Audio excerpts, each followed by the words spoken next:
Hello, I'm Sarah Steyert, and I'm going to be answering the question, how can managing conflict and negotiating give you an advantage?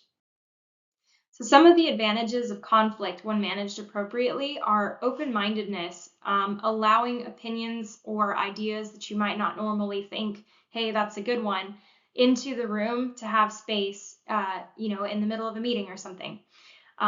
It gives you more creativeness to work with. Strengthened relationships.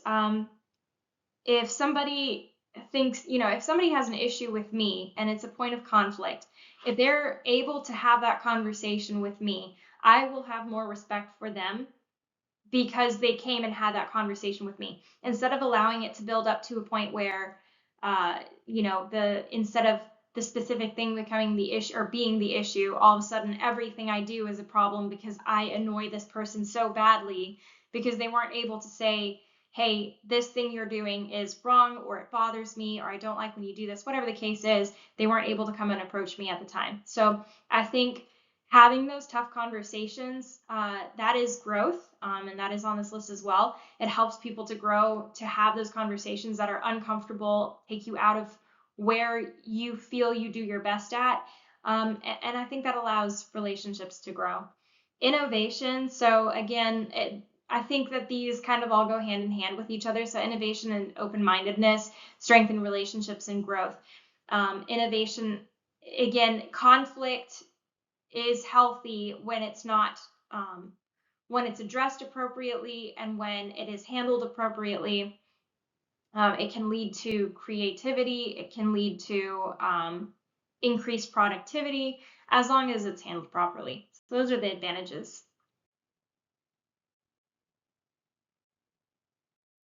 Advantages of negotiating, protecting your work-life balance.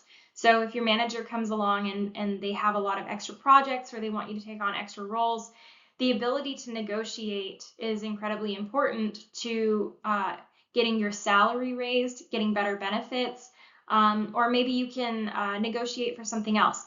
A friend of mine is currently negotiating for his team. So he's a team lead, and anytime his team members don't show up without 24-hour notice, they get points added to their profile.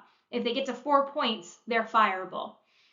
These points reset every 6 months, but a lot of his team, some of his best workers are close to that 4-point range already. So one of the things that he's negotiating for his team is they will take on a heavier workload, but in exchange for that, they want their points wiped clean ahead of time instead of waiting for the 6-month mark. So there's various things that you can do when you know how to negotiate and when you're willing to hear no. That's something really important. I am not good at negotiating. I have a tendency of getting walked on. And so this lesson was really helpful for me to kind of get some ideas of, I know why it's important, but how do I do it? How do I prepare myself to hear no, and what do I do instead? Or what am I willing to accept? And that leads into uncomfortable situations, equals growth. For me, negotiating is not something that I enjoy doing. My friend is exceptionally good at it. I'm not sure if it's a conversation that he's comfortable having, but he does it really well. People listen to him. I, on the other hand, not a good negotiator, don't ever get what I ask for, don't know how to, in the past didn't know what to do after being told no. So this was a big lesson for me. I think that I learned a lot from this one. Again, negotiation is not a comfortable thing to have to do, but knowing how to do it is very important to your growth in your career. That is all I have. Thank you so much.